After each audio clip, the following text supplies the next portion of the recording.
Hello, my witchy friends and cat and witchcraft lovers. Welcome to the 15th episode of Cats, Tea, and Witchcraft. I am your host, Fauna, and today's episode is on Reiki. Reiki itself isn't witchcraft, but a lot more witches and other people in the modern religious and sort of crafty society are turning to. And I thought it would be something that would be interesting to talk about because I do practice Reiki and I have come across more and more people who are interested in it or practice it and just kind of want to listen to other people's experiences with it. I'm going to start off going over what Reiki is. Reiki is a form of energy healing. It uses the body, if you are attuned, as a wire to connect it to the universe and transmit a universal life energy through the body, and it will be given to the person that is receiving or having the Reiki done to them. Reiki is used as an alternative healing technique, and while I was saying that, I was doing air quotes. Some say it is a placebo effect, while others say it does help assist with relieving pain or to help promote healing that the body does naturally, so it kind of gives it an extra boost and helps, like I said, give that extra spark. I personally believe it does work, but I have come across people, of course, like in every sort of situation, there are always skeptics who think it is just a placebo if they have experienced it and have felt effects. They're like, oh, just be my mind tricking me or something along those lines. And that's okay to be a skeptic. You don't always want to jump into something and have blind faith, but it is a lot easier when you have your own experiences with it to believe something. And sometimes you still might be a skeptic, but it doesn't mean you aren't open to receiving treatment. My mother, I would say, is kind of skeptic, but she honestly comes to me sometimes. She's like, hey, can you do some Reiki on my back or my knee or something like that? She doesn't know why it works. She just knows it does. And she's like, hey, if it works, it works. If you break down the word Reiki and break it into two parts, there's Rei. I think it's the REI part to us in English, and that means universal energy, and some might say, depending on the translation you get, is God's wisdom or like a higher power or something along those lines. And Ki, a lot of more people are used to hearing Ki, and is like a life force energy, some sort of energy. So overall, it's a combination of the universal energy being used kind of thing. Obviously based off the definition of what Reiki is, but you know what I mean. So, the technique of Reiki is not scientifically proven, like almost everything to do with witchcraft and any sort of Wicca and stuff along the lines. But that does not mean that you cannot use it in some sort of medical situations. The only reason I'm saying that is because there are hospitals that offer Reiki treatments. And a lot of the time it is for cancer patients or people with extreme conditions. I've actually met a nurse or two that is attuned to do Reiki. I don't know if any of them are masters, but I know they got up to at least first or second degree. I have found that there are actually a couple hospitals in the United States. There are probably more that I'm going to list, but Yale, Duke, and Johns Hopkins all seem to be promoting, along with other cancer treatments and for other conditions that people have, offering people Reiki in their larger programs. And there are other spa-like medical facilities that do similar things as well, but specifically I wanted to focus on Yale, Duke, and Johns Hopkins, and there's one other one I have, but I'll get to that. I did pull off their definitions and a snippet off of each of their websites, and in this podcast's description, I will link the links to the things I'm going to read to you, just so you can see that I'm not pulling this out of thin air. So for Yale, it says our goal is integrative medicine at Smillow Cancer Hospital is to help you, our patient, to navigate the physical, mental, and spiritual challenges that may arise during and after cancer therapy. Reiki is a Japanese energy healing technique in which practitioners place their hands lightly or just above the skin with the intent of facilitating the person's own healing response. This is used to promote relaxation and stress reduction. For John Hopkins, it says Reiki is a very specific form of energy healing in which the hands are placed just above or lightly touching the body and laying the hands. Reiki can also be done long distance in a form of prayer. According to many versions of its origin, Mikao Usui, a Japanese seeker of spiritual truths, brought the Reiki method of healing into human awareness in 1922 after a deep spiritual experience. He is said to have begun teaching others after a serious earthquake hit Japan, and he felt the urge to spread his knowledge. Duke says in a Reiki session the practitioner is seeking to transmit universal life energy to the client. The intention is to create deep relaxation to help speed healing, reduce pain, and decrease other symptoms you may be experiencing. Since there is no regulation of Reiki practitioners in most places, you may have to do some investigating to find qualified professionals. The last one that I had that I didn't mention yet is MedStar Georgetown Cancer Center in Washington, D.C., and their section says they offer Reiki, and it is a light touch therapy that helps reduce the stress of medical illness and treatment. Reiki creates a deep state of relaxation. Reiki is offered as part of pain management program at MedStar. Research shows that when patients are relaxed, the body's natural healing abilities are awakened. So you might have noticed going through those different breakdowns of Reiki from all those major hospital cancer centers. So this isn't just something that was pulled off of someone's blog. So a lot of the things that I just mentioned is it's promoting relaxation and that it's to help promote healing or help the body heal itself. That means, like I've mentioned before, it is not to replace other treatments. It is to be used alongside. But I also agree, the body needs to be in a relaxed, unstressed state because when you are stressed, your body actually takes damage. When you aren't at peace, it does cause effects to your body even if you do not realize it. So in one of those descriptions, you got a little bit of history tidbits on Reiki, so I'm going to go over that a little bit more. So Usui Reiki, I am sorry if you know I'm pronouncing the names wrong. As an American, we are known to butcher names, and I'm sorry, I don't mean to, but I am not of Japanese descent, and I do not speak Japanese, so knowing if I pronounce things correctly is very hard. So Usui Reiki was founded by Mikao Usui in Japan in the early 20th century. And so the technique is fairly modern because the 20s were, at this point, it's 2020, 100 years ago. So this is literally something within the past 100 years, which is kind of cool. I've heard a couple different stories about his journey into discovering Reiki, so I'm not going to go over that specifically today. So you can do that research on your own because I have heard a few varying stories. There's also speculation that there might be other forms of Reiki or it could just be other forms of energy healing. So you can do that research on your own because I am not a specialist in any forms of energy healing, but Reiki is the only form of skin contact, like hand to skin contact healing that I have dabbled in. So I would not be the best person to talk about accuracy on the history of it and other forms of energy healing.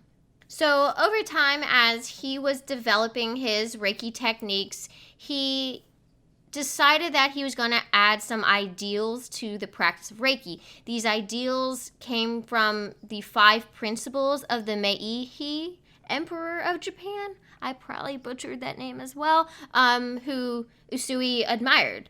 The ideals were developed to add spiritual balance to his Reiki. The purpose is to help people realize that healing the spirit by consciously deciding to improve oneself and using it through the techniques of Reiki. In order for Reiki energies to have lasting results, the client that you are working with must also accept responsibility for their healing for it to work. That means The client needs to also pay attention to their own health and development. They can't just say, hey, do Reiki to me every day, every week, or every other week, and not expect to do some own personal homework on themselves. That can mean meditating or just figuring out what things in their life stress them out, or if they have health issues, they need to work on those health issues to help get themselves better on their own as well. Going back to the examples with the hospitals, these people who have cancer are not just relying on Reiki. They are getting either radiation or chemo or some other form of medical treatment and using it along with Reiki. That means they are taking the responsibility of getting better, but using Reiki with their Reiki master to help facilitate it. So if you get Reiki done and you do Reiki, you need to actively commit to improving yourself. So there's this little poem or little message from Usui. I want to read that to you because I thought it was kind of cute. The secret art of inviting happiness, the miraculous medicine of all diseases. Just for today, do not anger, do not worry, and be filled with gratitude. Devote yourself to your work. Be kind to people. Every morning and evening, join your hands in prayer. Pray these words to your heart and chant these words with your mouth. Usui Reiki treatment for the improvement of body and mind. The founder, Usui Mikao. So as he developed his technique, he started teaching people and he attuned a couple masters in his lifetime. But as it progressed, and one of his students ended up attuning and creating a new master, and her name is Hawayo Takara. And she was the Reiki master who brought Reiki to the United States. And it first took off in Hawaii, and then it spread out to the rest of the country. I'm now going to move away from the history and the background of Reiki and kind of more in what you actually do with Reiki. So, how do you do Reiki? Well, once you're attuned, you hover your hands, or you can lightly touch the skin of a person, or you can meditate and do distance Reiki if you are level 2. And when you do that, it's more focusing on a universal concept, or I guess for some people it could be a prayer. Just so you're aware, you do not have to be any particular religion to do Reiki. You can not have a religion. You could practice a couple different faiths, because I know sometimes people practice Buddhism with other faiths, or you can be a witch. My Reiki master is a Christian spiritual healer and coach, and I'm Wiccan. So it does not matter who attunes you as long as it's with love and understanding. Earlier, I did mention that there were different levels or degrees of Reiki. There is a total of 3 levels. First degree is the entry-level version of Reiki. You kind of learn the history of it, you learn how to perform Reiki, and you either give Reiki to other students, everyone kind of has a partner, or if it's just you and the master, which is what my situation for my first degree was. She performed Reiki on me so I would feel what it was like. She attuned me, and then I did Reiki on her.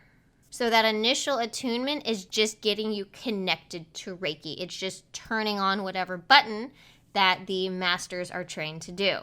And you don't know how to do that and what they do until you're going through your master's training.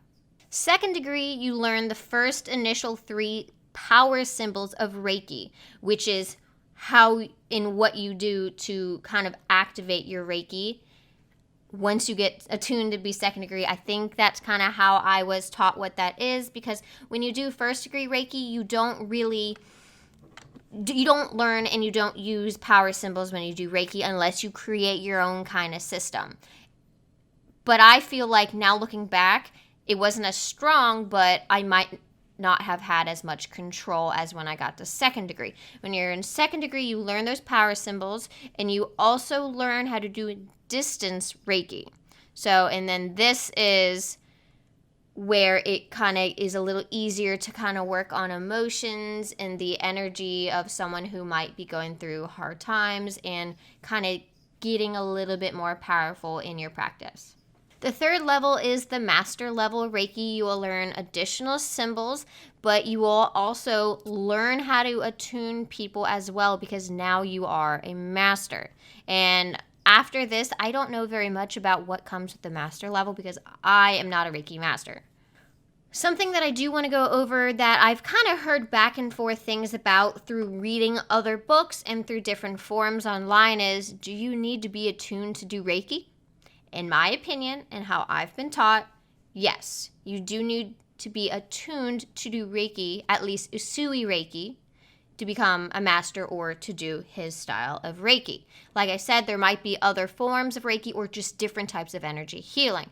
But because I do not know much about other forms of those healing, there could be other forms of it besides the type that I practice.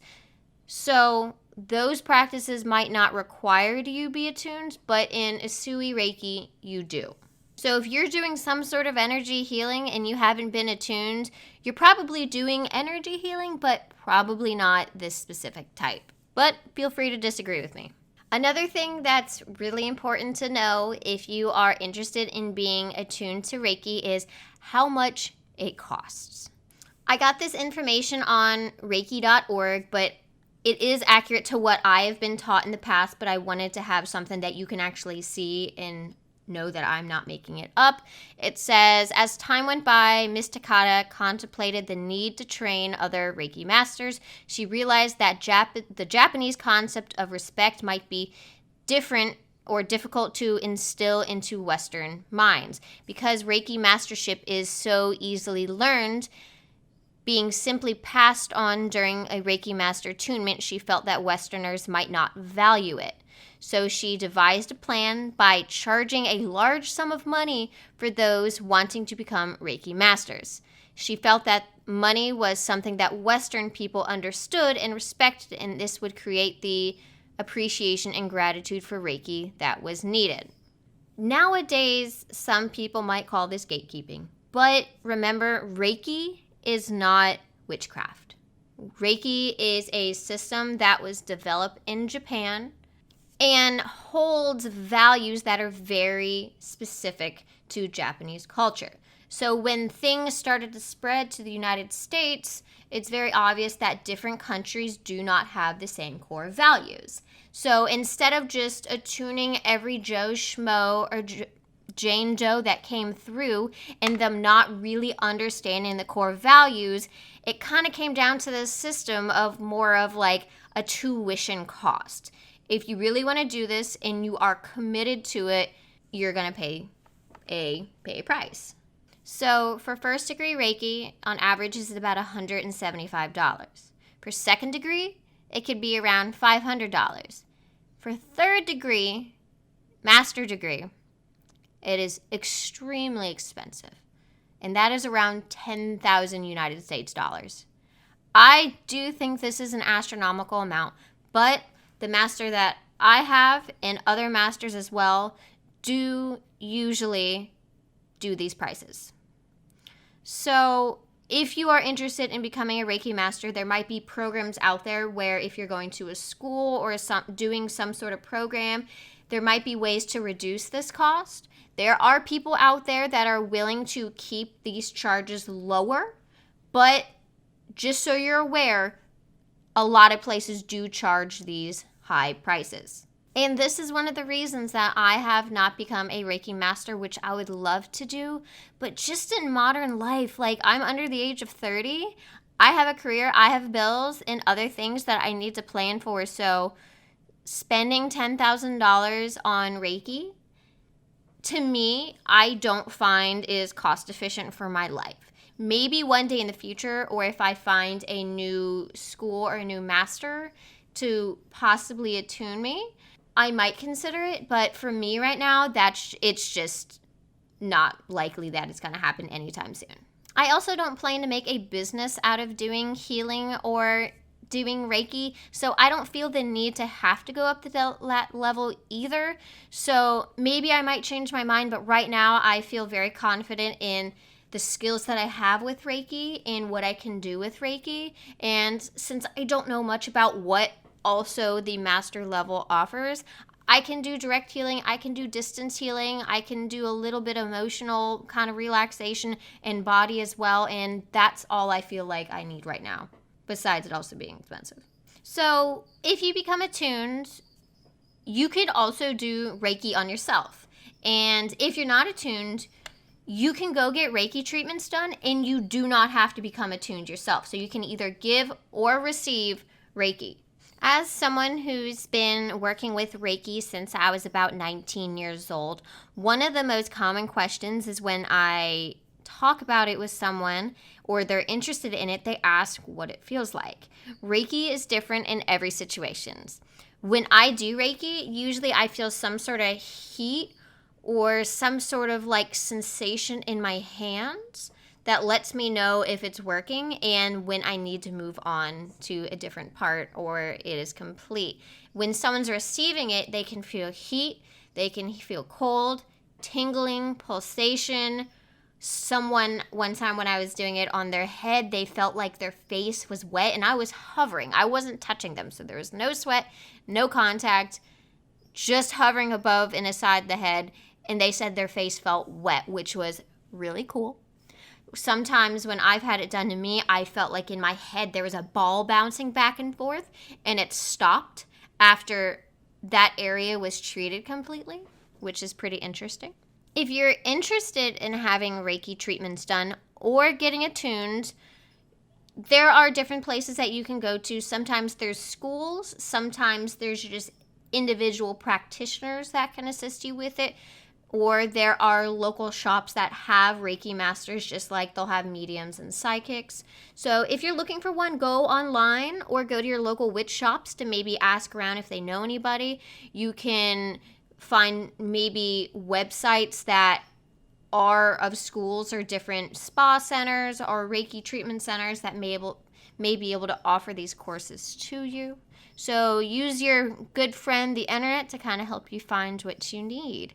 One mistake that I do feel that happens in witchcraft, but also in Reiki, is that people are putting their own energy into things that they shouldn't be putting it into. In Reiki specifically, you should not use your own energy. When you are doing Reiki, you are not using your own energy. You are supposed to be turning on your wire or flipping that switch on when you start a session. And the universe is using you as a cord, and the energy is going from the universe through your body, through your hands, and into the person that you are treating. What may happen if you are using your own energy during a Reiki treatment is you might drain your own energy, and that can cause you yourself to have issues to the point that your kind of connection could kind of get fried. I'm not saying you'll get unattuned, but you might start having difficulties, you might get sleepy, and you might be having some just sort of issues that also comes with the similar situation when witches do not ground, center, and shield themselves. It could like fry your whole system, and then you have to go through this reboot and kind of help relax yourself. But sometimes that's not just a quick process of having tea. Sometimes people put so much of their energy into something and their body is just radiating and it's just depleting their internal balance. So the best thing you would do if you're doing Reiki is to ground, center, and shield before, and then ground after you finish a session. Because you want to get rid of any of that extra energy you have coming on around you that the universe has kind of put through you. So besides just using Reiki for healing yourself or others, you can use Reiki to promote positive changes, which is good with the distance healing at level 2 or a 2nd degree. You can use it to strengthen your spells because you're using that universal energy.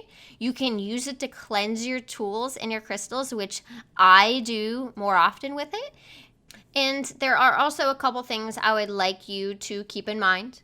Is that Reiki can feel very funny. If you've never had it done before or you treat someone that's never had it done before, they or you don't know what to expect, and it may throw people off guard because it could be really weird.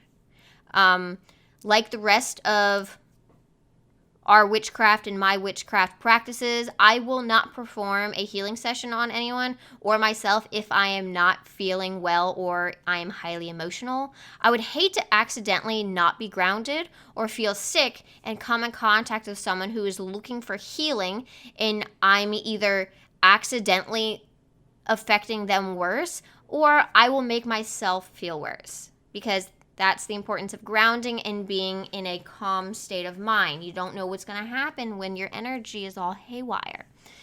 And if you've never had Reiki done, or you are coming in contact who has never had it done before, when you get Reiki, you might be hoping to focus on maybe, say, your knee or your neck, or maybe one of your muscles is hurting a lot. So you focus on that during the Reiki treatment, but the universe might have different plans for you.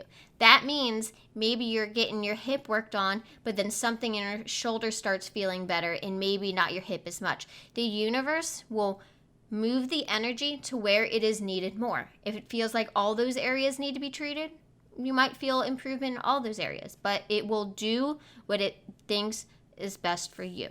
I have an example of that. There was one time I was doing Reiki on my friend's jaw. He had actually had jaw surgery that summer, so he was going through a lot of soreness and pain on occasion. So he was very skeptic. And we had mutual friends that were having Reiki treatments, and he was like, I know you're doing it with this friend, and I just kind of want to try it since I just had this surgery. So I focused on his jaw, and I guess it maybe made it feel better. But what I really remember is that after I finished, he looked at me and he was like, I was exhausted before you did the Reiki treatment. And he wasn't even meditating. He was just kind of looking straight forward, either reading or watching TV while I was doing it.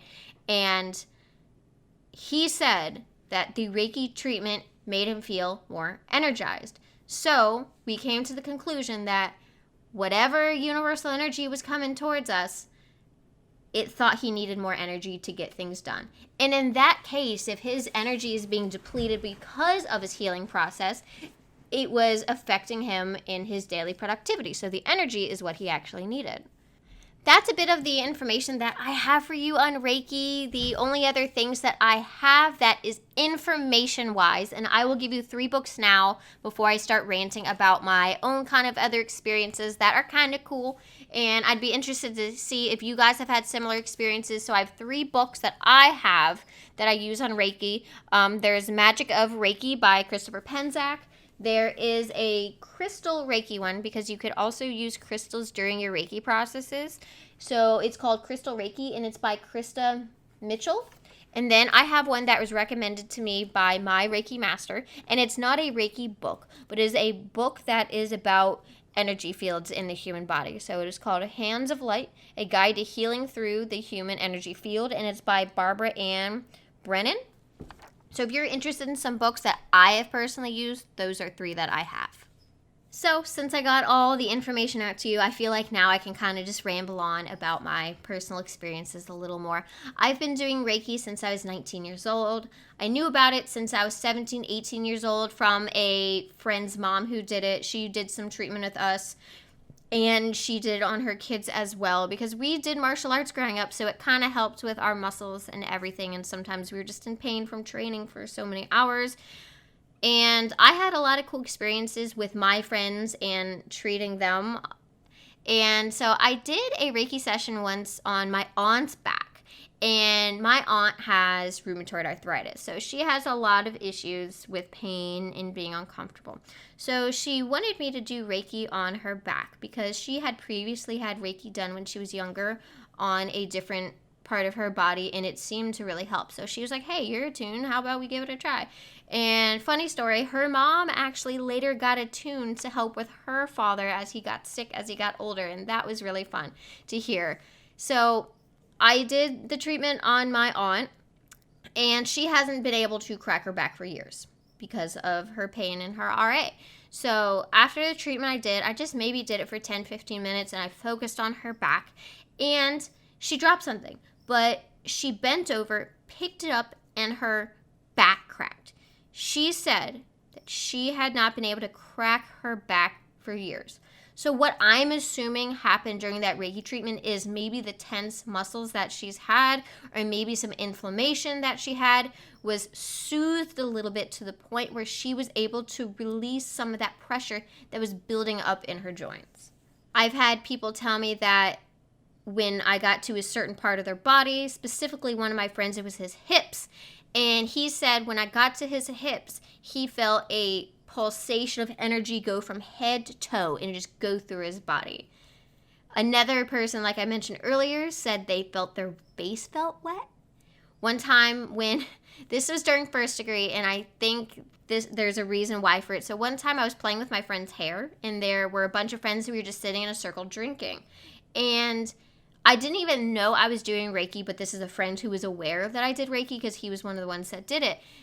And so we were all at a party, we were drinking and everything, and I was just like playing with his hair because he had like really spiky long hair. So I'd like to play with it. And so while I was playing with his hair, all of a sudden, after not drinking for a while, and he's a very tall person, so it's not like the alcohol just hit him at a very delayed response. That's not how it worked for him. For me, maybe, but not for him.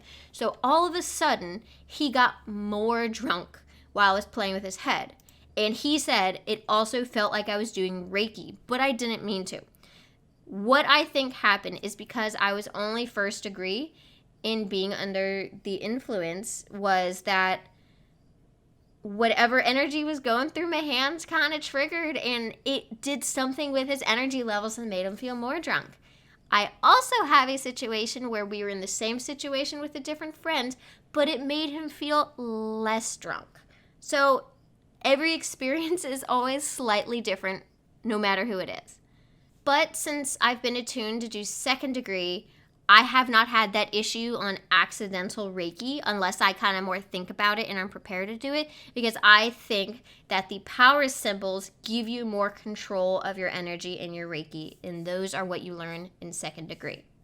So we're at the end of the podcast. I hope you guys enjoyed this episode on Reiki. If you have any questions, feel free to message me. You can message me on Instagram at CatsTeaAndWitchcraft, on Twitter at CatsTeaAndWitch. You can also send an email at catsteaandwitchcraftpodcast@gmail.com.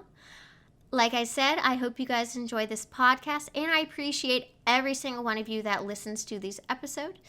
So I hope you guys have a great rest of your week, and I will talk to you next weekend.